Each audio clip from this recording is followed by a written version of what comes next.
ನಮಸ್ಕಾರ ಎಲ್ರಿಗೂ. ಇವತ್ತು ಭೀಷ್ಮ ದ್ವಾದಶಿ. ಇವತ್ತು ಪ್ರೀತಿ ಯೋಗವೂ ಬಂದಿದೆ. ಇವತ್ತು ನಾವು ಶ್ರೀ ವಿಠ್ಠಲ ದೇವರ ಒಂದು ಶಕ್ತಿಶಾಲಿ ಮಂತ್ರವನ್ನು ಕೇಳುವ. ನಿನ್ನೆಯ ಏಕಾದಶಿಯ ಪೂರ್ತಿ ಫಲ ಪಡೆಯಲು ಇದು ಒಂದು ಒಳ್ಳೆಯ ಅವಕಾಶ. ಇವತ್ತು ಈ ಮಂತ್ರವನ್ನು ಬೆಳಿಗ್ಗೆ, ಮಧ್ಯಾಹ್ನ ಹಾಗೂ ಸಂಜೆ ಭಕ್ತಿಯಿಂದ ಕೇಳಿದ್ರೆ ನಿನ್ನೆಯ ಏಕಾದಶಿ ವ್ರತಾಚರಣೆಯ ಪೂರ್ತಿ ಫಲ ಸಿಗ್ತದೆ. ಜಯಪ್ರಾಪ್ತಿಯಾಗುತ್ತದೆ. ಕಷ್ಟ ಮತ್ತು ದುಃಖ ನಾಶವಾಗುತ್ತದೆ. ಆಪತ್ತುಗಳು ಹತ್ತಿರವೂ ಬರುವುದಿಲ್ಲ ಮತ್ತು ದುಷ್ಟಶಕ್ತಿ ಬಾಧೆಯಿಂದ ಮುಕ್ತಿ ಸಿಗುತ್ತದೆ.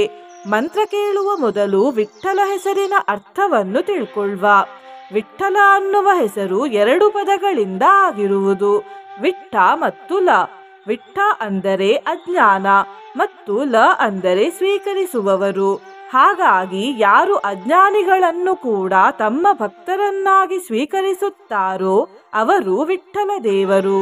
ನಿನ್ನೆ ನಾನು ಕೇಳಿದ ಪ್ರಶ್ನೆ ಜಯ ಏಕಾದಶಿಯ ಮಹಿಮೆಯ ಬಗ್ಗೆ ಯಾವ ಪುರಾಣದಲ್ಲಿ ಸಿಗುತ್ತದೆ ಎಂದು. ಈ ಪ್ರಶ್ನೆಗೆ ಸರಿಯುತ್ತರ ಡಿ ಭವಿಷ್ಯೋತ್ತರ ಪುರಾಣ. ಸರಿಯುತ್ತರ ಕೊಟ್ಟವರಲ್ಲಿ ಒಬ್ಬರ ಹೆಸರು ವಾಸುದೇವ್ ನಾಯಕ್.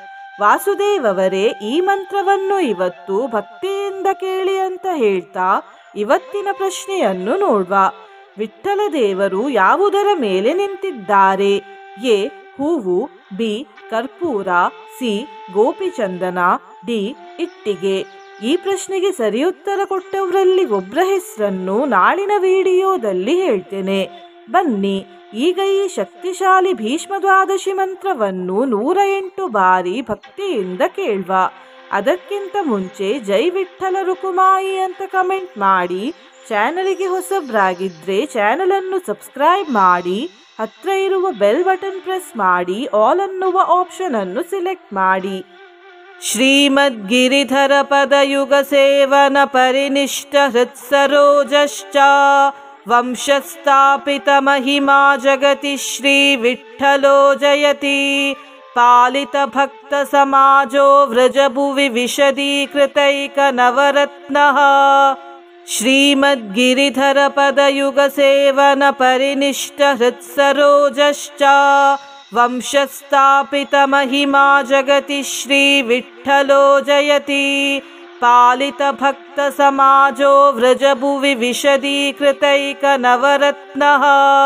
ಶ್ರೀಮದ್ಗಿರಿಧರ ಪದಯುಗ ಸೇವನ ಪರಿನಿಷ್ಠ ಹೃತ್ಸರೋಜಶ್ಚ ವಂಶಸ್ಥಾಪಿತ ಮಹಿಮಾ ಜಗತಿ ಶ್ರೀ ವಿಠ್ಠಲೋ ಜಯತಿ. ಪಾಲಿತ ಭಕ್ತ ಸಮಾಜೋ ವ್ರಜಭುವಿ ವಿಶದೀಕೃತೈಕ ನವರತ್ನಃ. ಶ್ರೀಮದ್ಗಿರಿಧರ ಪದಯುಗ ಸೇವನ ಪರಿನಿಷ್ಠ ಹೃತ್ಸರೋಜಶ್ಚ ವಂಶಸ್ಥಾಪಿತ ಮಹಿಮಾ ಜಗತಿ ಶ್ರೀ ವಿಠ್ಠಲೋ ಜಯತಿ. ಪಾಲಿತ ಭಕ್ತ ಸಮಾಜೋ ವ್ರಜಭುವಿ ವಿಶದೀಕೃತೈಕ ನವರತ್ನಃ. ಶ್ರೀಮದ್ಗಿರಿಧರ ಪದಯುಗ ಸೇವನ ಪರಿನಿಷ್ಠ ಹೃತ್ಸರೋಜಶ್ಚ ವಂಶಸ್ಥಾಪಿತ ಮಹಿಮಾ ಜಗತಿ ಶ್ರೀ ವಿಠ್ಠಲೋ ಜಯತಿ. ಪಾಲಿತ ಭಕ್ತ ಸಮಾಜೋ ವ್ರಜಭುವಿ ವಿಶದೀಕೃತೈಕ ನವರತ್ನಃ. ಶ್ರೀಮದ್ಗಿರಿಧರ ಪದಯುಗ ಸೇವನ ಪರಿನಿಷ್ಠ ಹೃತ್ಸರೋಜಶ್ಚ ವಂಶಸ್ಥಾಪಿತ ಮಹಿಮಾ ಜಗತಿ ಶ್ರೀ ವಿಠ್ಠಲೋ ಜಯತಿ. ಪಾಲಿತ ಭಕ್ತ ಸಮಾಜೋ ವ್ರಜಭುವಿ ವಿಶದೀಕೃತೈಕ ನವರತ್ನಃ. ಶ್ರೀಮದ್ಗಿರಿಧರ ಪದಯುಗ ಸೇವನ ಪರಿನಿಷ್ಠ ಹೃತ್ಸರೋಜಶ್ಚ ವಂಶಸ್ಥಾಪಿತ ಮಹಿಮಾ ಜಗತಿ ಶ್ರೀ ವಿಠ್ಠಲೋ ಜಯತಿ. ಪಾಲಿತ ಭಕ್ತ ಸಮಾಜೋ ವ್ರಜಭುವಿ ವಿಶದೀಕೃತೈಕ ನವರತ್ನಃ. ಶ್ರೀಮದ್ಗಿರಿಧರ ಪದಯುಗ ಸೇವನ ಪರಿನಿಷ್ಠ ಹೃತ್ಸರೋಜಶ್ಚ ವಂಶಸ್ಥಾಪಿತ ಮಹಿಮಾ ಜಗತಿ ಶ್ರೀ ವಿಠ್ಠಲೋ ಜಯತಿ. ಪಾಲಿತ ಭಕ್ತ ಸಮಾಜೋ ವ್ರಜಭುವಿ ವಿಶದೀಕೃತೈಕ ನವರತ್ನಃ. ಶ್ರೀಮದ್ಗಿರಿಧರ ಪದಯುಗ ಸೇವನ ಪರಿನಿಷ್ಠ ಹೃತ್ಸರೋಜಶ್ಚ ವಂಶಸ್ಥಾಪಿತ ಮಹಿಮಾ ಜಗತಿ ಶ್ರೀ ವಿಠ್ಠಲೋ ಜಯತಿ. ಪಾಲಿತ ಭಕ್ತ ಸಮಾಜೋ ವ್ರಜಭುವಿ ವಿಶದೀಕೃತೈಕ ನವರತ್ನಃ. श्रीमद्गिरिधरपदयुगसेवनपरिनिष्टहृत्सरोजश्च वंशस्थापितमहिमा जगति श्रीविठ्ठलो जयति। पालितभक्तसमाजो व्रजभुवि विशदीकृतैकनवरत्नः श्रीमद्गिरिधरपदयुगसेवनपरिनिष्टहृत्सरोजश्च वंशस्थापितमहिमा जगति श्रीविठ्ठलो जयति। पालितभक्तसमाजो व्रजभुवि विशदीकृतैकनवरत्नः श्रीमद्गिरिधरपदयुगसेवनपरिनिष्टहृत्सरोजश्च वंशस्थापितमहिमा जगति श्रीविठ्ठलो जयति। पालितभक्तसमाजो व्रजभुवि विशदीकृतैकनवरत्नः श्रीमद्गिरिधरपदयुगसेवनपरिनिष्टहृत्सरोजश्च वंशस्थापितमहिमा जगति श्रीविठ्ठलो जयति। पालितभक्तसमाजो व्रजभुवि विशदीकृतैकनवरत्नः श्रीमद्गिरिधरपदयुगसेवनपरिनिष्टहृत्सरोजश्च वंशस्थापितमहिमा जगति श्रीविठ्ठलो जयति।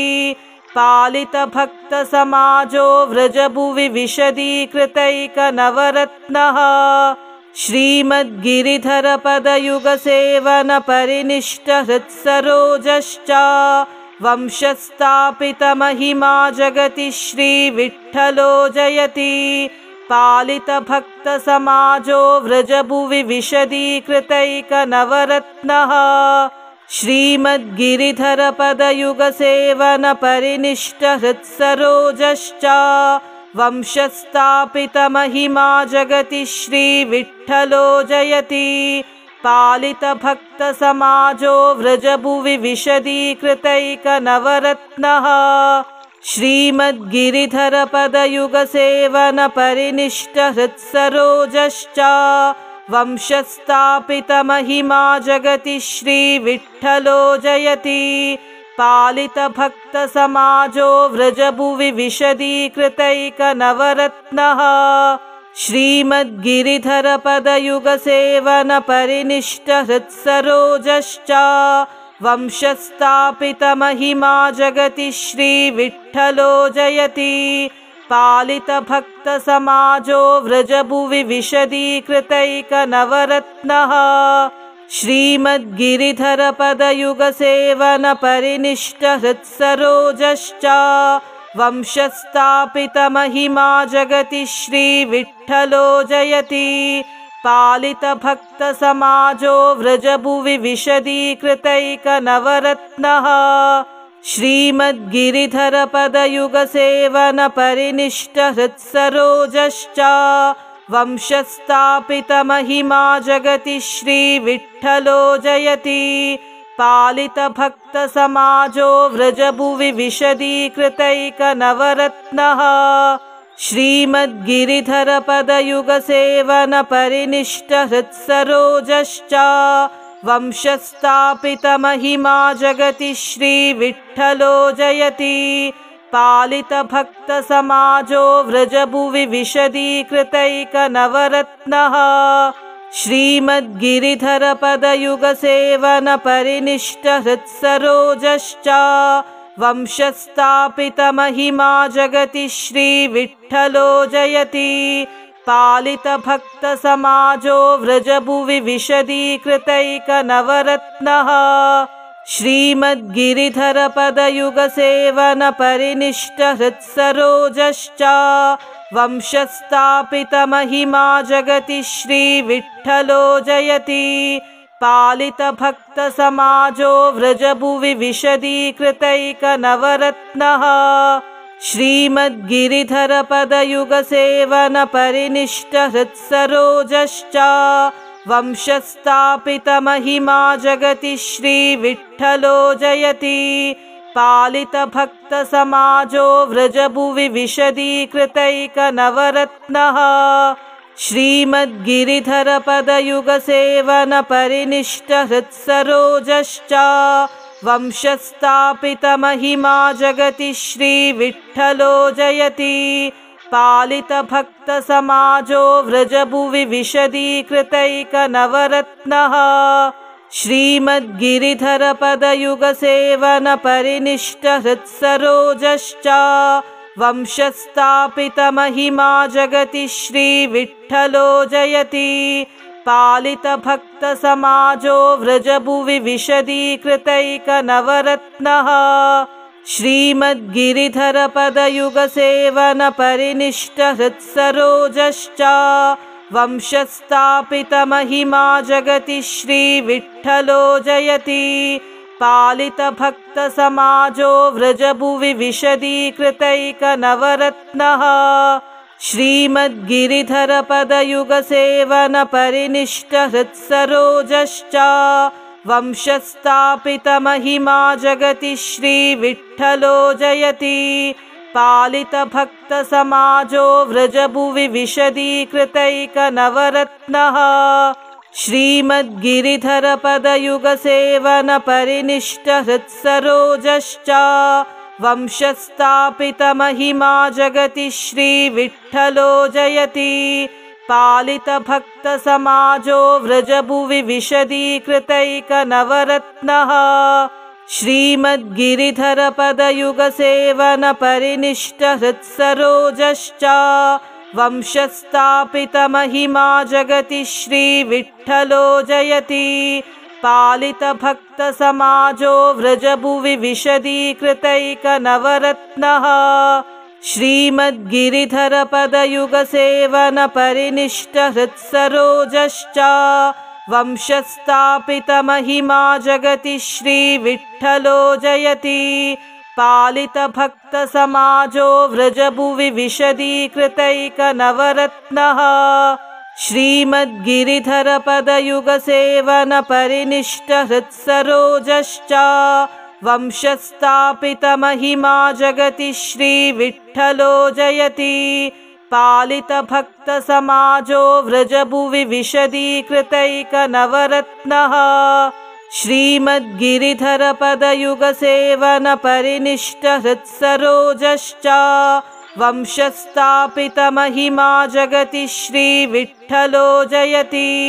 पालितभक्तसमाजो व्रजभुवि विशदीकृतैकनवरत्नः श्रीमद्गिरिधरपदयुगसेवनपरिनिष्टहृत्सरोजश्च वंशस्थापितमहिमा जगति श्रीविठ्ठलो जयति पालितभक्तसमाजो व्रजभुवि विशदीकृतैकनवरत्नः श्रीमद्गिरिधरपदयुगसेवनपरिनिष्टहृत्सरोजश्च वंशस्थापितमहिमा जगति श्रीविठ्ठलो जयति पालितभक्तसमाजो व्रजभुवि विशदीकृतैकनवरत्नः श्रीमद्गिरिधरपदयुगसेवनपरिनिष्टहृत्सरोजश्च वंशस्थापितमहिमा जगति श्रीविठ्ठलो जयति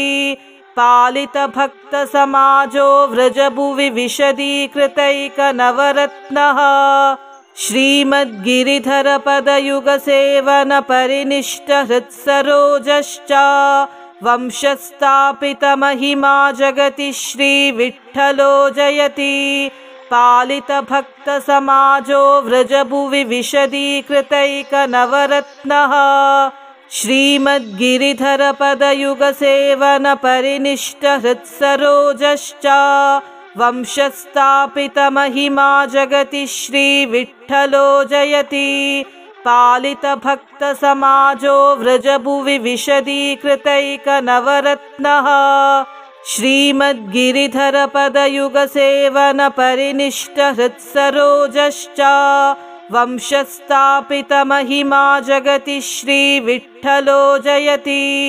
पालितभक्तसमाजो व्रजभुवि विशदीकृतैकनवरत्नः श्रीमद्गिरिधरपदयुगसेवनपरिनिष्टहृत्सरोजश्च वंशस्थापितमहिमा जगति श्रीविठ्ठलो जयति पालितभक्तसमाजो व्रजभुवि विशदीकृतैकनवरत्नः श्रीमद्गिरिधरपदयुगसेवनपरिनिष्टहृत्सरोजश्च वंशस्थापितमहिमा जगति श्रीविठ्ठलो जयति पालितभक्तसमाजो व्रजभुवि विशदीकृतैकनवरत्नः श्रीमद्गिरिधरपदयुगसेवनपरिनिष्टहृत्सरोजश्च वंशस्थापितमहिमा जगति श्रीविठ्ठलो जयति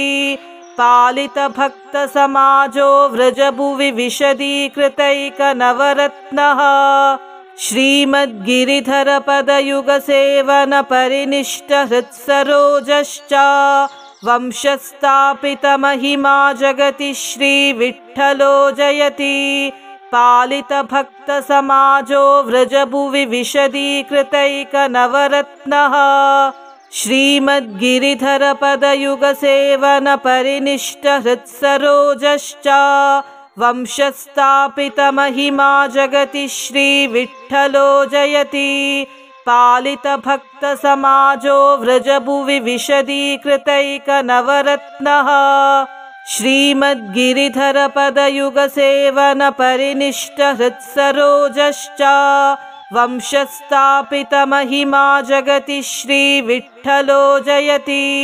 पालितभक्तसमाजो व्रजभुवि विशदीकृतैकनवरत्नः श्रीमद्गिरिधरपदयुगसेवनपरिनिष्टहृत्सरोजश्च वंशस्थापितमहिमा जगति श्रीविठ्ठलो जयति पालितभक्तसमाजो व्रजभुवि विशदीकृतैकनवरत्नः श्रीमद्गिरिधरपदयुगसेवनपरिनिष्टहृत्सरोजश्च वंशस्थापितमहिमा जगति श्रीविठ्ठलो जयति पालितभक्तसमाजो व्रजभुवि विशदीकृतैकनवरत्नः श्रीमद्गिरिधरपदयुगसेवनपरिनिष्टहृत्सरोजश्च वंशस्थापितमहिमा जगति श्रीविठ्ठलो जयति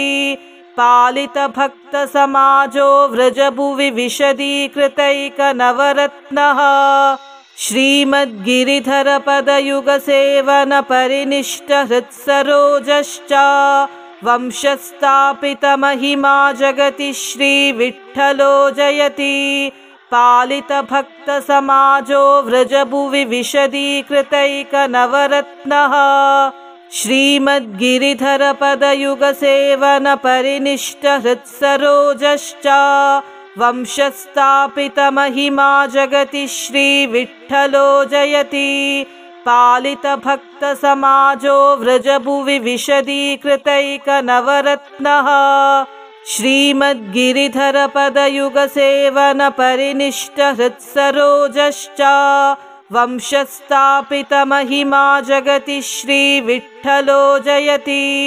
पालितभक्तसमाजो व्रजभुवि विशदीकृतैकनवरत्नः श्रीमद्गिरिधरपदयुगसेवनपरिनिष्टहृत्सरोजश्च वंशस्थापितमहिमा जगति श्रीविठ्ठलो जयति पालितभक्तसमाजो व्रजभुवि विशदीकृतैकनवरत्नः श्रीमद्गिरिधरपदयुगसेवनपरिनिष्टहृत्सरोजश्च वंशस्थापितमहिमा जगति श्रीविठ्ठलो जयति पालितभक्तसमाजो व्रजभुवि विशदीकृतैकनवरत्नः श्रीमद्गिरिधरपदयुगसेवनपरिनिष्टहृत्सरोजश्च वंशस्थापितमहिमा जगति श्रीविठ्ठलो जयति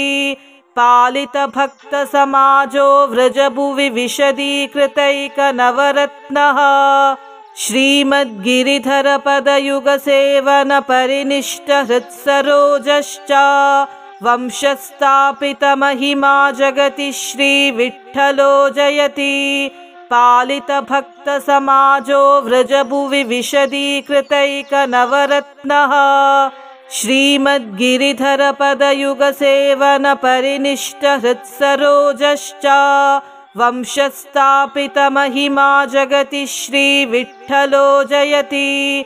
पालितभक्तसमाजो व्रजभुवि विशदीकृतैकनवरत्नः श्रीमद्गिरिधरपदयुगसेवनपरिनिष्टहृत्सरोजश्च वंशस्थापितमहिमा जगति श्रीविठ्ठलो जयति। पालितभक्तसमाजो व्रजभुवि विशदीकृतैकनवरत्नः श्रीमद्गिरिधरपदयुगसेवनपरिनिष्टहृत्सरोजश्च वंशस्थापितमहिमा जगति श्रीविठ्ठलो जयति। पालितभक्तसमाजो व्रजभुवि विशदीकृतैकनवरत्नः श्रीमद्गिरिधरपदयुगसेवनपरिनिष्टहृत्सरोजश्च वंशस्थापितमहिमा जगति श्रीविठ्ठलो जयति। पालितभक्तसमाजो व्रजभुवि विशदीकृतैकनवरत्नः श्रीमद्गिरिधरपदयुगसेवनपरिनिष्टहृत्सरोजश्च वंशस्थापितमहिमा जगति श्रीविठ्ठलो जयति। पालितभक्तसमाजो व्रजभुवि विशदीकृतैकनवरत्नः श्रीमद्गिरिधरपदयुगसेवनपरिनिष्टहृत्सरोजश्च वंशस्थापितमहिमा जगति श्रीविठ्ठलो जयति। पालितभक्तसमाजो व्रजभुवि विशदीकृतैकनवरत्नः श्रीमद्गिरिधरपदयुगसेवनपरिनिष्टहृत्सरोजश्च वंशस्थापितमहिमा जगति श्रीविठ्ठलो जयति। पालितभक्तसमाजो व्रजभुवि विशदीकृतैकनवरत्नः श्रीमद्गिरिधरपदयुगसेवनपरिनिष्टहृत्सरोजश्च वंशस्थापितमहिमा जगति श्रीविठ्ठलो जयति। पालितभक्तसमाजो व्रजभुवि विशदीकृतैकनवरत्नः श्रीमद्गिरिधरपदयुगसेवनपरिनिष्टहृत्सरोजश्च वंशस्थापितमहिमा जगति श्रीविठ्ठलो जयति। पालितभक्तसमाजो व्रजभुवि विशदीकृतैकनवरत्नः श्रीमद्गिरिधरपदयुगसेवनपरिनिष्टहृत्सरोजश्च वंशस्थापितमहिमा जगति श्रीविठ्ठलो जयति। पालितभक्तसमाजो व्रजभुवि विशदीकृतैकनवरत्नः श्रीमद्गिरिधरपदयुगसेवनपरिनिष्टहृत्सरोजश्च वंशस्थापितमहिमा जगति श्रीविठ्ठलो जयति। पालितभक्तसमाजो व्रजभुवि विशदीकृतैकनवरत्नः श्रीमद्गिरिधरपदयुगसेवनपरिनिष्टहृत्सरोजश्च वंशस्थापितमहिमा जगति श्रीविठ्ठलो जयति। पालितभक्तसमाजो व्रजभुवि विशदीकृतैकनवरत्नः श्रीमद्गिरिधरपदयुगसेवनपरिनिष्टहृत्सरोजश्च वंशस्थापितमहिमा जगति श्रीविठ्ठलो जयति। पालितभक्तसमाजो व्रजभुवि विशदीकृतैकनवरत्नः श्रीमद्गिरिधरपदयुगसेवनपरिनिष्टहृत्सरोजश्च वंशस्थापितमहिमा जगति श्रीविठ्ठलो जयति। पालितभक्तसमाजो व्रजभुवि विशदीकृतैकनवरत्नः श्रीमद्गिरिधरपदयुगसेवनपरिनिष्टहृत्सरोजश्च वंशस्थापितमहिमा जगति श्रीविठ्ठलो जयति।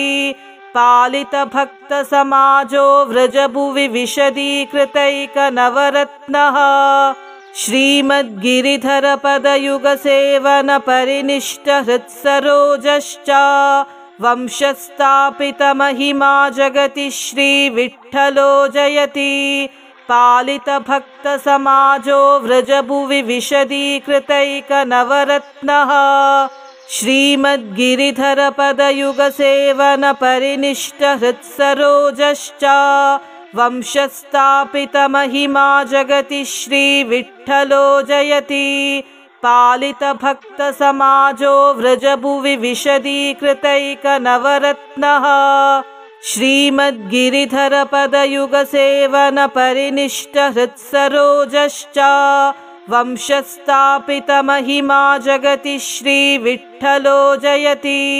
पालितभक्तसमाजो व्रजभुवि विशदीकृतैकनवरत्नः श्रीमद्गिरिधरपदयुगसेवनपरिनिष्टहृत्सरोजश्च वंशस्थापितमहिमा जगति श्रीविठ्ठलो जयति पालितभक्तसमाजो व्रजभुवि विशदीकृतैकनवरत्नः श्रीमद्गिरिधरपदयुगसेवनपरिनिष्टहृत्सरोजश्च वंशस्थापितमहिमा जगति श्रीविठ्ठलो जयति पालितभक्तसमाजो व्रजभुवि विशदीकृतैकनवरत्नः श्रीमद्गिरिधरपदयुगसेवनपरिनिष्टहृत्सरोजश्च वंशस्थापितमहिमा जगति श्रीविठ्ठलो जयति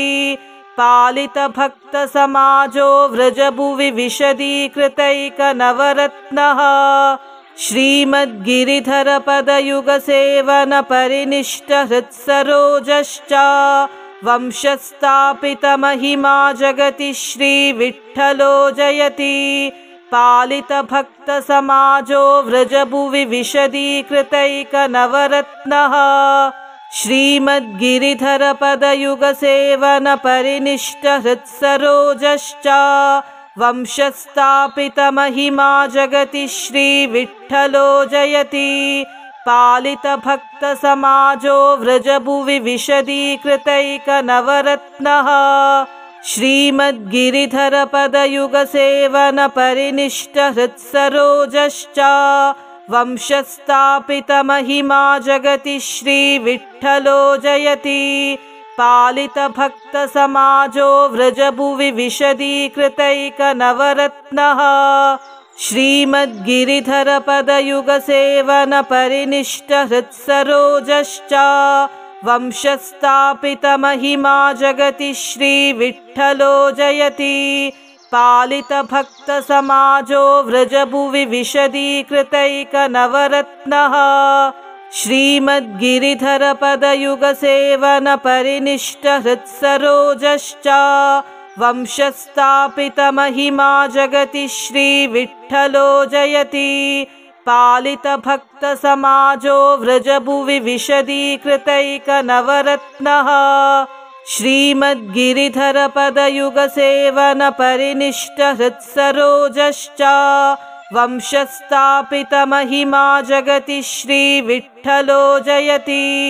पालितभक्तसमाजो व्रजभुवि विशदीकृतैकनवरत्नः श्रीमद्गिरिधरपदयुगसेवनपरिनिष्टहृत्सरोजश्च वंशस्थापितमहिमा जगति श्रीविठ्ठलो जयति पालितभक्तसमाजो व्रजभुवि विशदीकृतैकनवरत्नः श्रीमद्गिरिधरपदयुगसेवनपरिनिष्टहृत्सरोजश्च वंशस्थापितमहिमा जगति श्रीविठ्ठलो जयति पालितभक्तसमाजो व्रजभुवि विशदीकृतैकनवरत्नः श्रीमद्गिरिधरपदयुगसेवनपरिनिष्टहृत्सरोजश्च वंशस्थापितमहिमा जगति श्रीविठ्ठलो जयति पालितभक्तसमाजो व्रजभुवि विशदीकृतैकनवरत्नः श्रीमद्गिरिधरपदयुगसेवनपरिनिष्टहृत्सरोजश्च वंशस्थापितमहिमा जगति श्रीविठ्ठलो जयति पालितभक्तसमाजो व्रजभुवि विशदीकृतैकनवरत्नः श्रीमद्गिरिधरपदयुगसेवनपरिनिष्टहृत्सरोजश्च वंशस्थापितमहिमा जगति श्रीविठ्ठलो जयति पालितभक्तसमाजो व्रजभुवि विशदीकृतैकनवरत्नः श्रीमद्गिरिधरपदयुगसेवनपरिनिष्टहृत्सरोजश्च वंशस्थापितमहिमा जगति श्रीविठ्ठलो जयति